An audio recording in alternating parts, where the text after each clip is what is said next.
If you ever need to open Google Chrome using command prompt, this quick method will save you time and is super easy to follow. In this video, I'll show you exactly how to do it step by step, so even if you're a complete beginner, you'll be able to open Chrome from command prompt in just a few seconds. This is a useful trick for troubleshooting, quick access, or simply learning a handy Windows shortcut. If this video helps you, make sure to hit the like button and subscribe for more simple tech tutorials like this. Alright, let's get started. First, press the Windows key on your keyboard. Then type CMD into the search bar. You should see command prompt appear in the results. Go ahead and press enter to open it. If Windows asks for permission, just allow it so the command prompt window can load. Once the command prompt is open, you'll see a black window with text ready for input.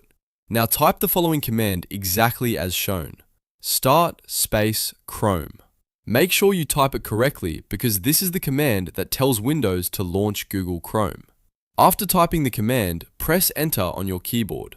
If Chrome is installed on your computer, it should open right away.